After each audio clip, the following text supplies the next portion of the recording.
क्यों सेठ जी, क्या चिंता है? आपका मुख आपके मन का हिसाब सुना रहा है।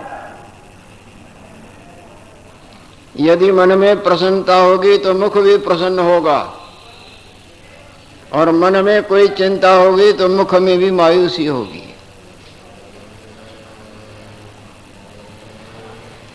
ये मुख जो है ना, मुंह जो है ना, हृदय के हवाले बता देता है। ये तो कभी आपने अनुभव किया होगा, कहीं से आपको पत्र आवे, भले उसने कुछ न क्या भी लिखा हो, परंतु उनके मनोभावों को आपका मन तार जाता है ना। लिखता ऐसे है पर इसके मन में ये है, ये ऊपर ऊपर से ऐसे लिखता है पर दरअसल इसकी लिखावट ये बता रही है कि हरकत ये है।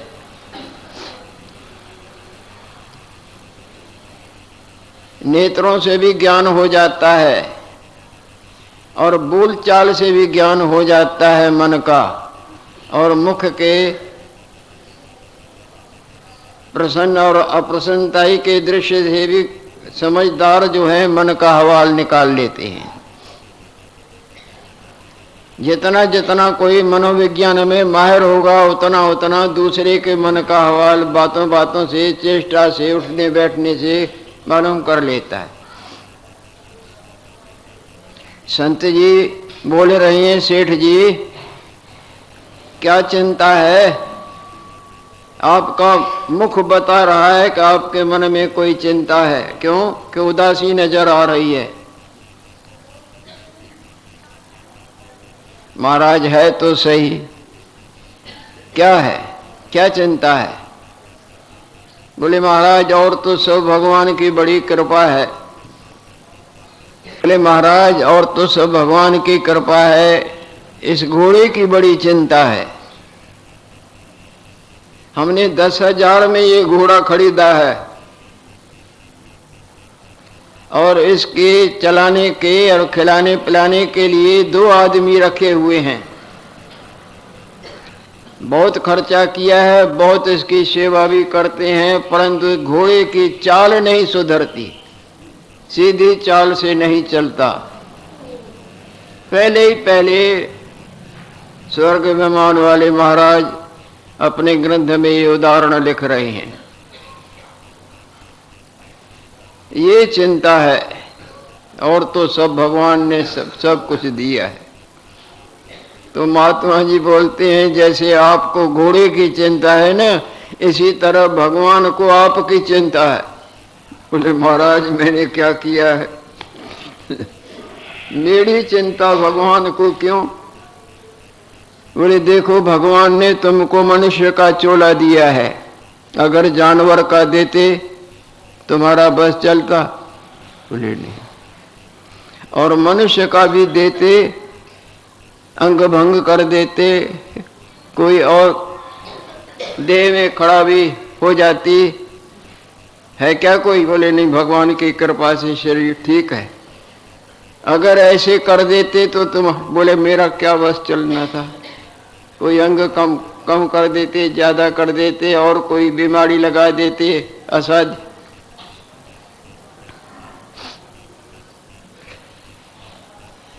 इतना ही नहीं, तुमको संपदा भी दी है, जिस संपदा के लिए दुनिया दीवानी होती है, और गलत कर्म करने से भी नहीं चूकते, छोटे बड़े को नहीं देखते, अनड़स में आंखें नहीं खुलती, उस वक्त बुद्धि अंधी हो जाती है, अनड़स भी कर लेते, मरवा देती। वो भी तुमको भरपूर भगवान ने दी है। न देते तो बोले मेरा क्या जोर चल सकता। संपदा भी दी है और इज्जत रूपी संपदा भी दी है। संपदा तो होवे और मान सम्मान संसार में न होवे तो भी किसी काम का नहीं, तुच्छ सा जीवन जीता है। मान सम्मान भी भगवान ने तुमको सब अच्छा अच्छा आदर से, और देखो धन भी और मान सम्मान भी और शरीर भी मनुष्य का, सेहत भी ठीक और संतान न देते तो ओहो हो, तो कितनी तुम्हारी दुर्दशा होती, तुम कितने दुखी होते। वो भी दी है। इत्यादि सब सुविधाएं जो कुछ माया की होनी चाहिए सो भगवान ने तुमको दी, परंतु तुमको फिर भी समझ नहीं आती, तुम सुधरते नहीं कि किस लिए तुम्हारा संसार में आना हुआ है। तुम्हारा संसार में आने का एम है अपने स्वरूप को जानना, अथवा यूं कहें कि माया जाल से छूटने का पुरुषार्थ करना, जो भगवत प्राप्ति पर आधारित है। सब सुविधाएं होने पर भी तुम इंद्रिय सुखों और झूठी बातों चीतों इन्होंने जीवन गंवाया। इस बात की भगवान को चिंता है कि मैंने तो अपनी तरफ से सब सुविधाएं दी, परंतु इसकी चाल नहीं सुधरी। ये देखने सुनने खाने पीने भोग भोगने और तरह तरह की झूठी सच्ची बातों के उलझन में ही जीवन गंवाता जाता है। सो सेठ जी, अपने आने के उद्देश्य को याद करो और उसके पूरे करने का पुरुषार्थ करो। तुम्हारा संसार में आने का उद्देश्य eat drink and B Mary नहीं, खाना पीना और इंद्रियों को खुश करने में जीवन खर्च करना। हर चोले में इंद्रिय लगी हुई हैं और हर चोले को इंद्रियों के भोग भी हैं। मानव का चोला भोग और साथ साथ में योग साध के अपना कल्याण करना है, पर उधर तुम्हारा ध्यान ही नहीं। घोड़े की तरफ ध्यान है, घर की तरफ, देह की तरफ, इन बातों की तरफ देखते देखते झटका आएगा तो तुम नजर भी ना हो। तो सेठ जी, भला ये है कि भगवान की चिंता की तरफ ध्यान दो और अपना कल्याण करो। इधर एक संत जी बोल रहे हैं, भाई संसार के तो बहुत ही कार्यों में ध्यान देना पड़ता है। आए जो तो उसमें दृष्टांत देते हैं संत जी। कुलटा स्त्रियां माता पिता तथा परिवार जी के साथ रहकर संसार के सभी कार्य करती हैं, परंतु उनका मन सदा अपने यार में लगा रहता है। हे संसारी जीव, तुम भी मन को ईश्वर में लगाकर माता पिता तथा परिवार का काम करते रहो। परव्यसनिनी नारी, परव्यसनिनी नारी व्यग्रापि गृह कर्मण तदेवास्वादयत्यंत बहिर्व्यवरन्नपि एवं तत्वे पड़े शुद्धे धीरो विश्रांति मागत तदेवास्वादयत्यंत बहिर्व्यवरन्नपि। संत जी ने बोला, नहीं गलत स्त्री अपने परिवार में सबके साथ पूरे रहते भी अपने गलत संबंधी का बारंबार स्मरण करती रहती है। इसी तरह तुम संसार में रहो, यहाँ रहने थोड़े ही आए हैं। नाते रिश्ते बने हैं, भाई का, बहन का, पति का, पत्नी का, मर्यादा से निभाओ, पर अंदर असली बात जो है नी ईश्वर का स्मरण, ईश्वर प्राप्ति का लक्ष्य एम, उसको न भूलना, न भूल, उसका भूल का परिणाम भरपाई नहीं होता। हरि बिसरत सदा खुआड़ी, भगवान का भूलना ही महाअपराध। हरि बिसरत सदा खुआड़ी, सदा दुखरूप, सदा अनादर, ताको धोखा कहाँ ब्या पै जाको ओट तिहाड़ी। जिसका मन श्री हरि से परचा रहता है, अंदर भगवत सिमरण रूपी मंगलमय प्रसाद पाता रहता है, उसको माया के धोखे फंसा नहीं सकते हैं। रक्षा करने वाले की शक्ति महान है, वो रक्षा करके पार उतारी। पूर्व का प्रसंग, रघुदास जी महाराज के सत्संग की गंगा बह रही है। दिन ब दिन उसके यश की जो सुगंधी है दूर दूर तक फैलती जाती है। भीड़ लगी हुई है, भगवत नाम सिमरण हो रहा है और साथ साथ में सदुपदेश का प्रसाद भी वितरण हो रहा है। उन दिनों की बात, ये राजे लोगों को अलग अलग अपने राज्य थे ना। ये तो बरतानिया गवर्नमेंट के बाद में उनको इकट्ठा करे, इससे भी छीना उससे भी अलग अलग दूसरे। ये तो काशी में अपना सत्संग का प्रभाव बहाते थे, पर उसमें ही कोई राजा था, उसकी पत्नी जिसका नाम था झालीबाई। वो झालीबाई अपने पति से प्रार्थना करती है कि हे पति दे, यदि आप आज्ञा दो तो मैं काशी जाके विश्वनाथ भगवान का दर्शन करूं और गंगा स्नान का भी लाभ लूं। तब उसके पतिदेव बोलते हैं, इसमें हर्ज ही क्या है, जहां तक बने शुभ कर्म करो।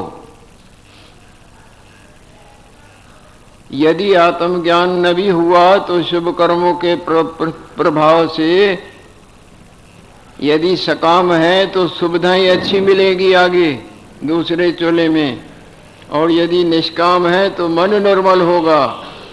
और जब मन निर्मल हुआ, निर्मल मन जन सो मोह पावा, मोह कपट छल छिद्र। जिनके मन निर्मल हो जाते हैं वो भगवान बोलते हैं मेरे को प्राप्त कर लेते हैं। लाभ ही लाभ रहेगा, शुभ कर्मों से वंचित न रहो।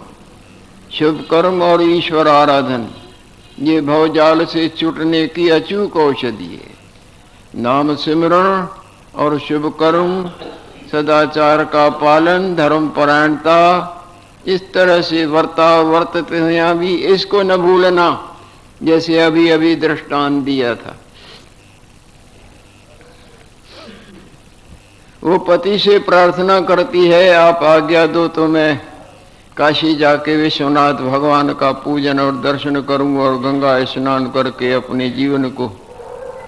बोली कौन सी बड़ी बात है, अच्छी बात है, मेरे को यहाँ कार्य संभालना है, मैं आदमी देता हूँ, तुम जाओ। वो वहाँ से आज्ञा लेके काशी आती है। काशी में विश्वनाथ भगवान का दर्शन, उनका आराधन पूजन करती है, गंगा स्नान करती है और जानती है कि यहाँ कोई संत महात्मा विशेष रहता हो, या कहीं सत्संग होता हो तो जाके मैं भी कुछ लाभ और लो।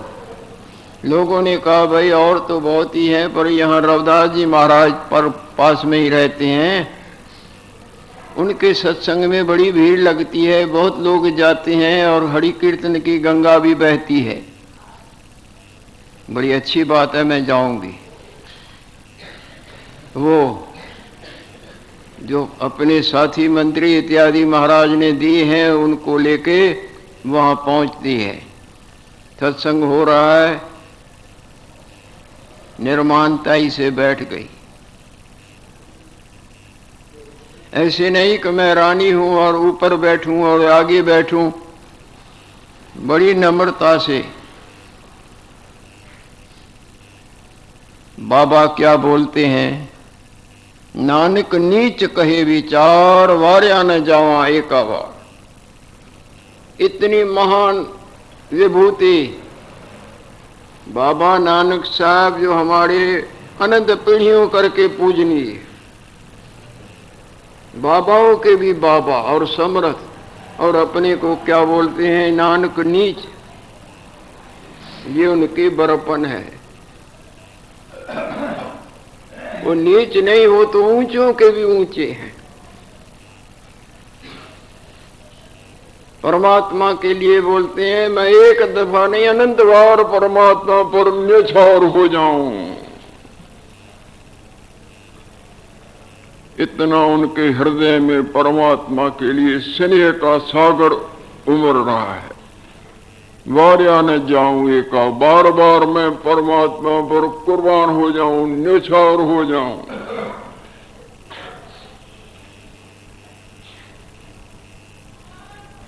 बड़ी जगह पर बैठने से कोई बड़ा नहीं होता है। ये मूर्खताई के विचार हैं। ऊंचे थे तो ऊंचो नहीं, ऊंचो गुण कर हो। का कटाड़ी पर वह पर क्या खगबत हो सो। ऊंची जगह पर बैठने से कोई ऊंचा नहीं होता है। ऊंचा होता है सदाचार से और अच्छे गुणों से। कौआ यदि मकान के छजड़ी के चोटी पर बैठे और गरुड़ जमीन पर बैठे तो कौआ बड़ा हो जाएगा या गरुड़ी बड़ा माना जाएगा? गरुड़ गरुड़ी होगा। और जितने गुणों की वृद्धि होती है उतना नम्रता आती है। निवेश हो गरुआ हो, जो न्योता है वो बड़ा होता है।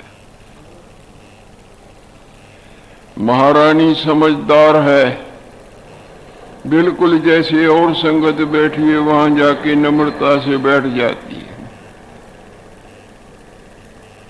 अब तो इसको बड़ा आनंद आया। आनंद परमात्मा आनंद स्वरूप है, आनंद स्वरूप की चर्चा हो रही है। जहां फूल होंगे तो वहां फूलों की सुगंधी भी उठेगी ना। ये लगातार 2-3 दिन आती रही, इसको बड़ा आनंद आता है। रविदास जी में उसकी बड़ी श्रद्धा हो गई। मैं तो इनसे रास्ता भगवत प्राप्ति का लेके ही जाऊं तो अच्छा है, यानी इनको गुरु बनाऊं, बड़ा बनाऊं, मेरे को परमात्मा की प्राप्ति का रास्ता। कथा समाप्ति के बाद रविदास जी के पास आती है, नमस्कार करती है। रविदास जी को पता नहीं कौन है, वो तो साधारण औरतों की तरह आके बैठती थी। नमस्कार किया और अपना परिचय देती है। महाराज, मैं 3-4 दिनों से आपके यहाँ सत्संग का लाभ लेती हूँ और दर्शन करती हूँ, मुझे बड़ा आनंद आ रहा है। मैं अमुक राजा की पत्नी हूँ। मैं अपने स्वामी से आज्ञा लेके यहाँ काशी विश्वनाथ भगवान के पूजन, दर्शन और गंगा स्नान करने के लिए आई हूँ और इधर आपका सत्संग सुन के मेरे को बड़ा आनंद आ रहा है। मेरे पर कृपा करो, मेरे को भगवत प्राप्ति का मार्ग बता। गुरु मंत्र दो, मैं आपको गुरु करके मानती। रविदास जी आज मानते हैं कि क्या बोलती हो। अरे यहाँ बड़े बड़े विद्वान पंडित बैठे हैं, महात्मा बैठे हैं, महंत बैठे हैं। तुमको पता है कि मैं कौन हूँ? मैं चमार हूँ। मेरा धंधा है जूते गांठने का। तुम मुझे चमार को गुरु बनाती हो? ऐसे बड़े बड़े धुरंधर विद्वान बैठे हैं, पंडित बैठे हैं, बड़ी पड़ी है काश। बोले महाराज, भले वो बड़े हैं, भले आपका काम ये है, पर मेरी श्रद्धा आपसे उपदेश लेने की। बोले मैं कैसे दूंगा, मैं कहाँ और वहां विद्वान और पंडित कहाँ। महाराज, कैंसर कीच से पैदा होती है, उस कैंसर का भगवान को भी तिलक चढ़ता है। इन्हें पैदा तो कीचड़ से हुई है।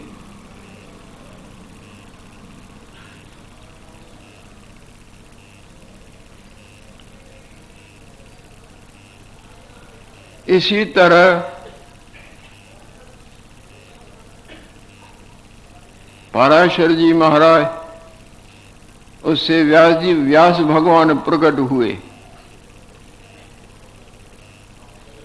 तो व्यास भगवान संसार में अवतार करके पूजे जाते हैं ना। कहाँ से कैसे उनका जन्म हुआ? मच्छोदरी से, जिसके देह से मच्छी की सुगंध उठती थी। ऊंचा गुणों करके होता है। जिसके पास भगवत संपदा की संपदा है वो वास्तव में धनवान है। माया के संपदा वाला अनंत दुखों के कांटों से बिंधा बिंधा रहता है। और भगवत नाम सिमरण और शुभ कर्म और धर्म परायणताई के संपदा वाले को यहाँ भी शांति और लोक भी परलोक भी बनता है। मैं तो आपसे बहुत कुछ कहा और वो न माने और वो विनय ने छोड़े। बहुत कुछ कहने के बाद इसकी श्रद्धा बहुत है। अच्छी बात है। भगवत इच्छा ऐसी है। रविदास जी ने माना तुम्हारी इतनी हठ है, श्रद्धा है तो अच्छी बात है, तुम फिर परमात्मा की तरफ लगो। उसको रास्ता बताया, ऐसे ऐसे जाप करो, ऐसे ऐसे पाठ करो और ऐसे ऐसे व्रत नियम इत्यादि से अपने मन को निर्मल करो। जब मन निर्मल हो जाएगा, श्री हरि कहीं दूर नहीं है। श्री हरि तो हर जगह हर समय सब में सब कुछ है। श्री हरि हर समय हर जगह सब में सब कुछ है। भले सपने का संसार दिखता है पर जागृत उस वक्त किस में नहीं, क्या नहीं और कब नहीं, तो सब में सब कुछ है ना। तुम्हारी आंख खोलने की देर है, यानी तुम्हारे पुरुषार्थ की। इस तरह से मन को निर्मल करो। बाहरमुखता का त्याग, अंतर्मुखता को अपनाओ। जरूर श्री हरि कृपा प्रसादी से कृतार्थ कर देंगे। रानी बहुत प्रसन्न होती है। 2-3 दिन रह के वहां से आज्ञा लेके अपने घर आती है।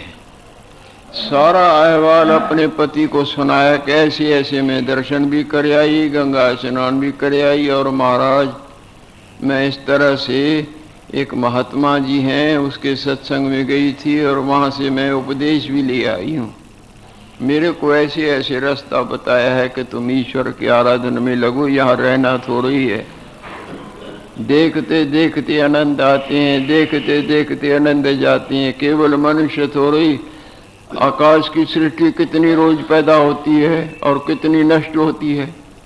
जल की सृष्टि कितनी रोज पैदा होती है, कितनी नष्ट होती है। अकीचा इसी तरह मनुष्य, मच्छर, मक्खी, कीट, पतंग, सर्प, अनंत प्रकार की माया रोज न जाने कहां से जिस तरह आनंद बुदबुदे क्षण क्षण में पैदा और क्षण क्षण में नए क्षण,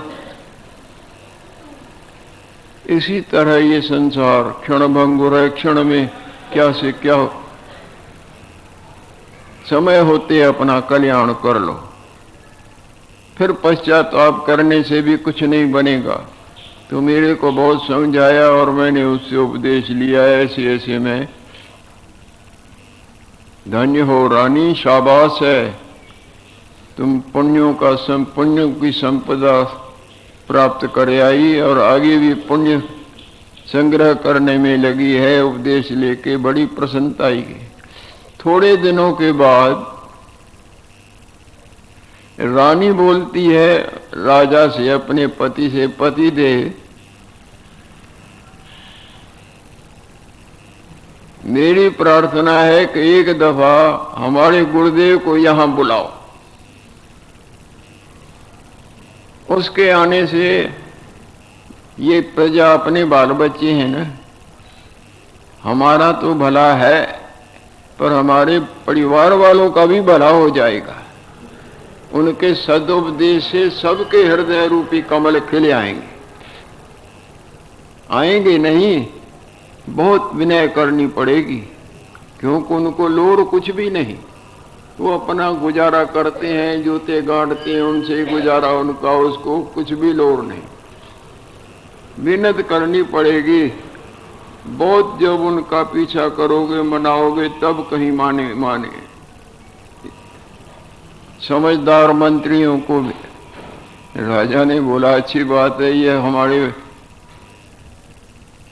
सब बाल बच्चे ही तो हैं। राजा माता पिता के बरोबर होता है। परिवार का जिस तरह बड़ों का काम है परिवार का भला करना, इसी तरह राजा का काम होता है प्रजा का जिस किसी तरह भी भला हो। और जो राजा अपने प्रजा का पालन अच्छी तरह नहीं करता है, जहां सुराज प्रिय प्रजा दुखाड़ी, जिस राजा के राज में प्यारी प्रजा जो पसीना बहा बहा के मेहनत मजदूरी करके कर के रूप में उनको संपदा देती है, जिस राजा के राज में उनकी प्यारी प्रजा दुखी होती है, सो निरपवश नरक अधिकारी, वो राजा जरूर नरकों की भुगतान भोगेगा। और जो राजा अपने प्रजा को परिवार की तरह, जैसे बड़ों का काम परिवार का हित सोचते, हित करते हैं, उनकी सेवा करते, इसी तरह सारे प्रजा को सुख पहुंचाने का यत्न करता है, वो राजा धन्य है, वो माता पिता आदरणीय होते हैं। सो आप उनको बुलवाओ।